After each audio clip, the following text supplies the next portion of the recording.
Today we have decided to worship the Yogeshwara. I think that is the greatest name of Shri Krishna for us. That means he is the Ishvara of yoga. Yoga means the union, as you know, with the divine. But also yoga has another meaning, which means yukti. In English language, to translate it properly not possible. We can call it as yukti means the trick. The trick. But trick is always connected with something funny and bad. But this yukti means the technique. The technique is mechanical. So I couldn't find any proper word for yukti. But one can say it is the to know the technique and the trick of the technique is also another meaning of yoga, yukti. So even if you are connected, if you do not know the trick of the union, then it is useless. It is of no avail. So, what one has to learn after getting realization, not only the technique, but the trick of the technique. At Krishna's level, when we reach, it is an incarnation after Shri Rama's. So Shri Rama came as a Maryada Purushottama, means a person who is a complete ideal of Maryadas and a benevolent king. But in the case of Sri Krishna, it was a different phase because people had become extremely serious, very disciplined, and they are leading a life which was, we can say, over dharmic. And this had put the people at a level fixed, and they thought that if you are doing all these things every day, then it's all right, we have reached at last. So Shri Krishna had to come. Himself Shri Vishnu came as Shri Krishna to tell us about the ascent, and that all this just a play.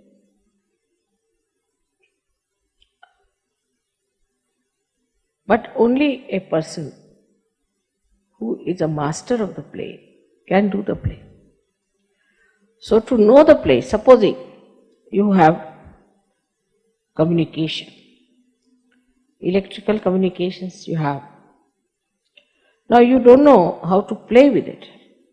Play.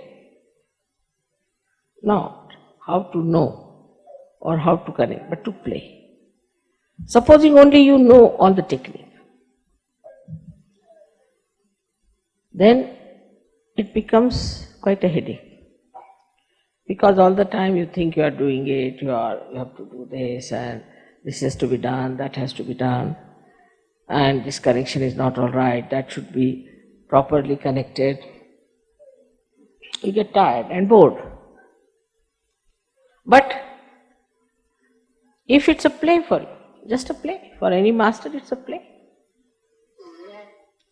If it's just a play for you, then you don't feel tired, it's fun, it's fun. And that is what is Leela. That's why it's called as Leeladhar. Because he's a master. He came as a master. Master not as a guru, but master of all the arts of this yoga, yukti.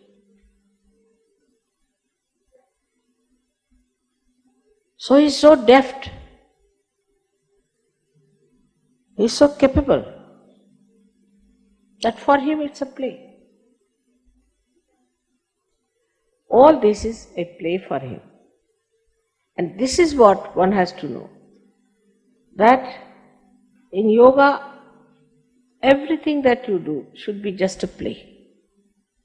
Say getting up at 5 o'clock in the morning should be play.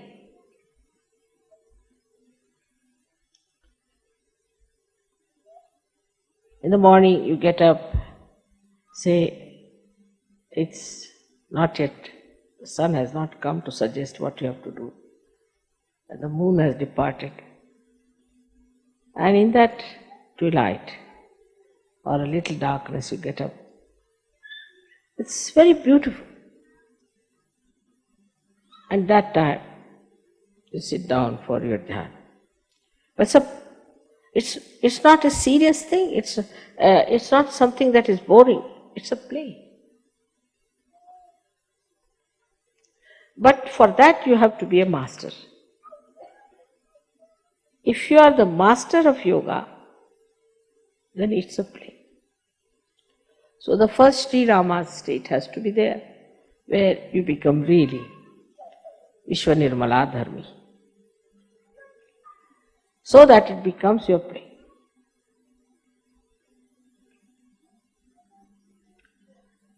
Now communication with the divine has to go to the whole world. Whole world has to get this communication that you have received.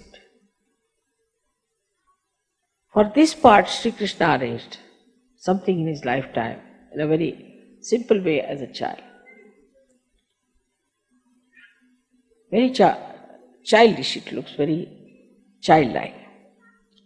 Like when the gopis were taking their bath, he hid their clothes.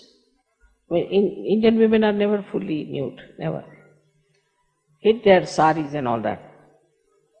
And you could see their back. This little boy. What is for a little boy?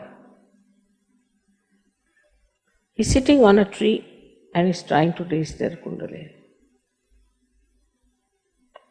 They are coming out of the river Jamuna, which is being vibrated by Radha. Already there are vibrations raising their kundalini.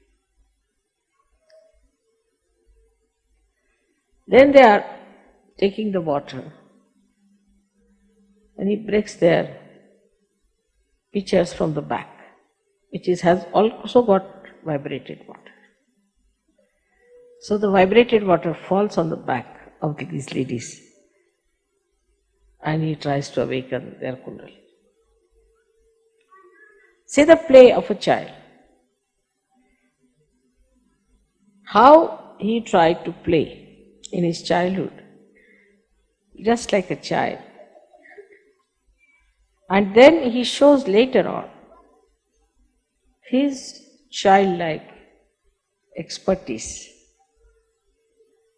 in dealing with politics, with dealing with people, with communication and everything. And his power was Radha. Radha. Ra means energy, Dham is the one which sustains. Radha. So the Dharayati sa dharma, as they say, in the same way, Radha, the one who sustains the energy.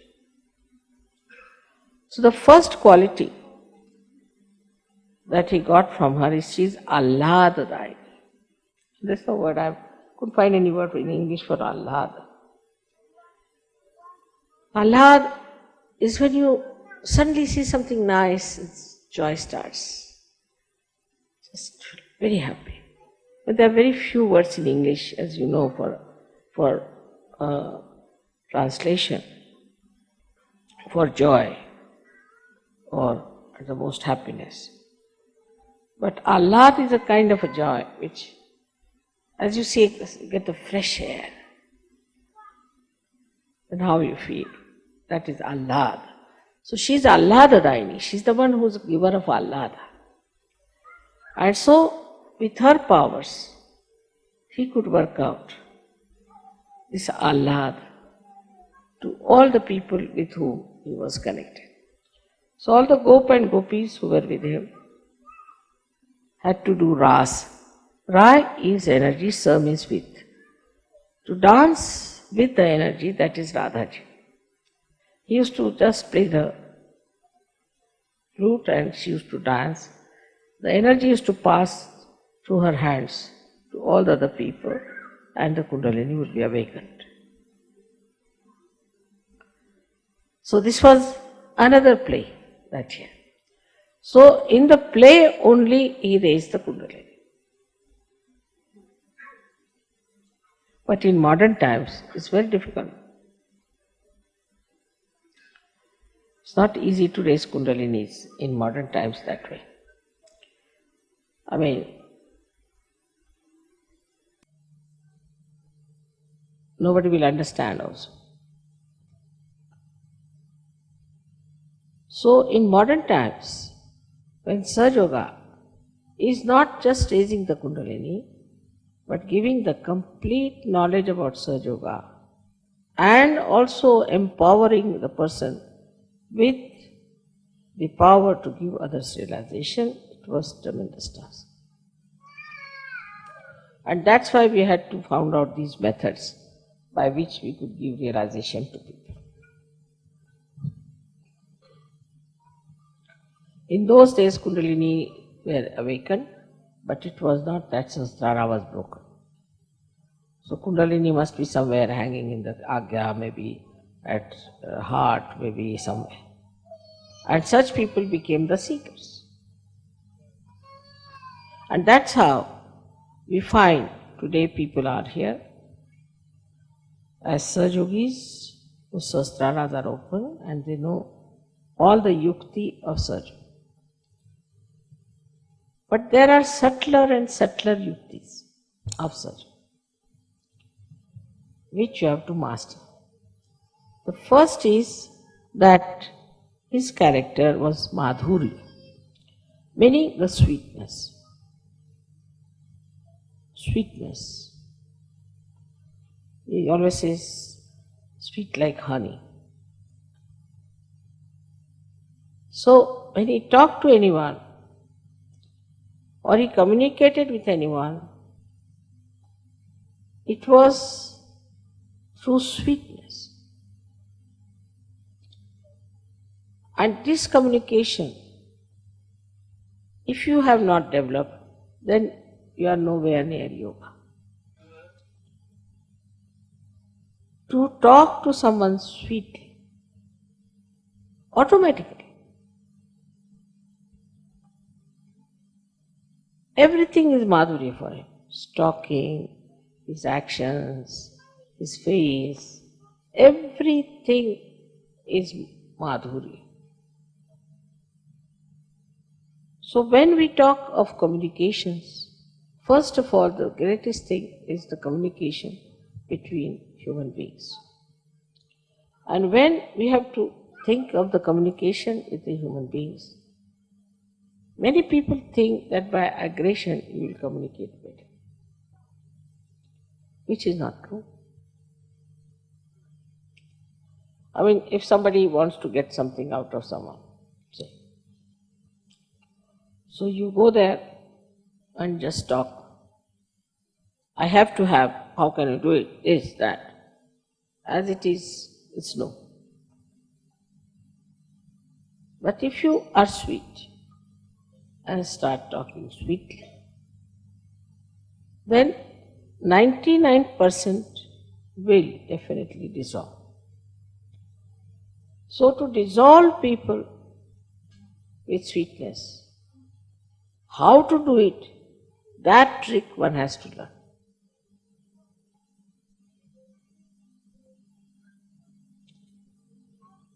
How with sweetness you can dissolve people. This is one of his special qualities, that you talk to someone in such a manner, genuinely, in a very sweet manner, and the problem between you and that person will be dissolved. Absolutely. Now there are many tricks. How to talk to someone is one of the biggest things one has to learn. First of all, you must always show that you are less intelligent than another person.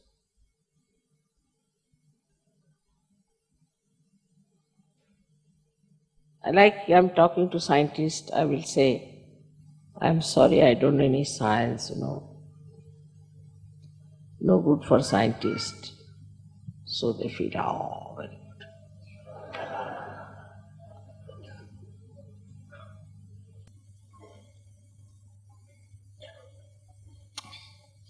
If you have to talk to some musician, you must say, I don't know any music.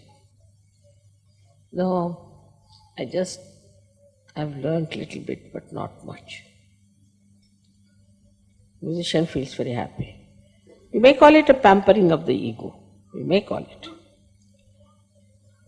But there's no harm in saying that I am nothing compared to you.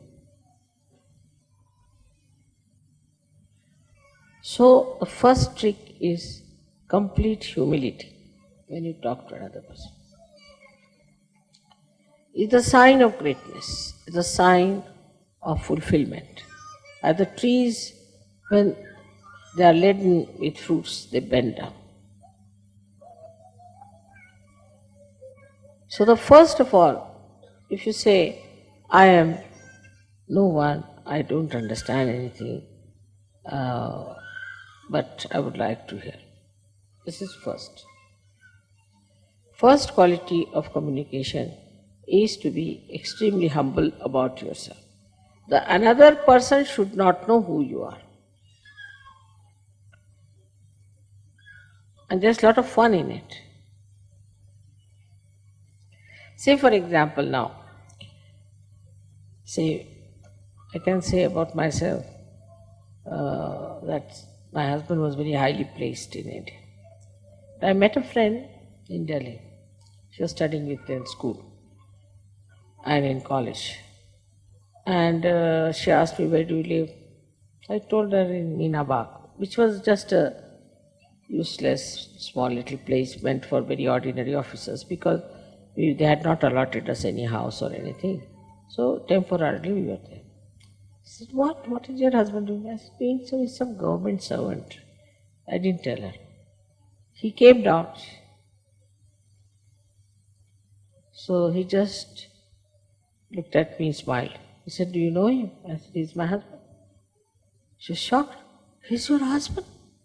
Oh my God, why didn't you tell me? Immediately the whole thing changed. And she felt so ashamed of herself. She had started looking down upon me that I'm married to some clerk or something.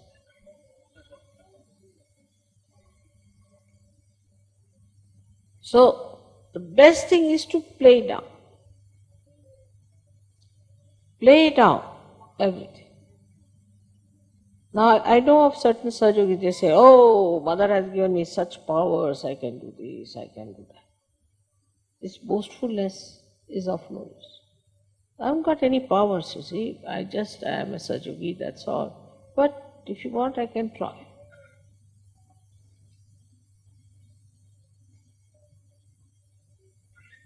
So, is to play down as much as you can.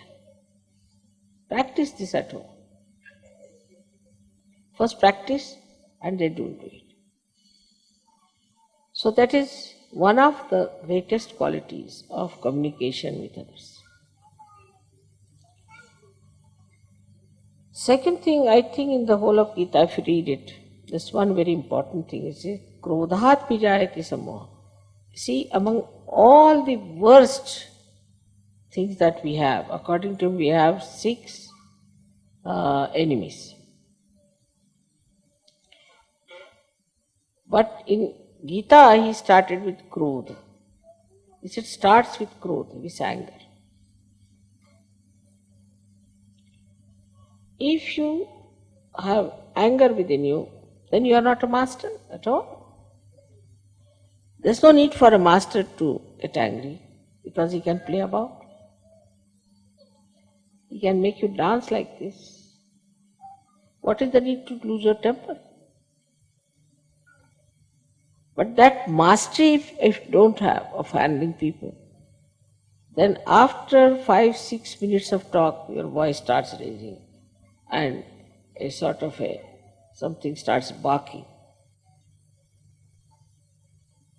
Because that temper is still inside you burning. But for a master, there should be no temper. No need. He has started with krodha, that with the krodha all problems stopped. From one to another to another to another. So we should watch out if we are angry people. Anger comes from Vishuddhi. Starts from liver, Vishnu, but expressed through Vishuddhi. Face becomes red, eyes become red. From the mouth, you start saying all kinds of horrible things, and the whole expression becomes so different when you are angry. So this anger is to be seen. Where is it? Within us, where is it, this anger? Liver? All right, I'll put it right. So to master it, you have to face yourself clearly. Many people have seen, people say, Mother, this lady is such a hot-tempered woman, she's so dominating. She does this, she does that. But if you tell her, so, no, I don't do that way. No, I'm very good. But how others are saying that? I don't know, but I'm very good. Finished. If somebody is saying that, then you watch yourself. Do you get into tempers or not? Are you losing your temper? It's very easy to make it happen. Then face. So the trick of the trade is to face yourself and see for yourself how much you're lacking. So first is humility, which should be genuine. And secondly is equanimity. No temper. There is no need to take to temper. At the most you can say, hey, what are you doing? Why are you doing that way? Now if you do something, maybe something I might say which I do not like, so I don't want to say like that. At the most, up to that point is all right, that you should say that I dislike it.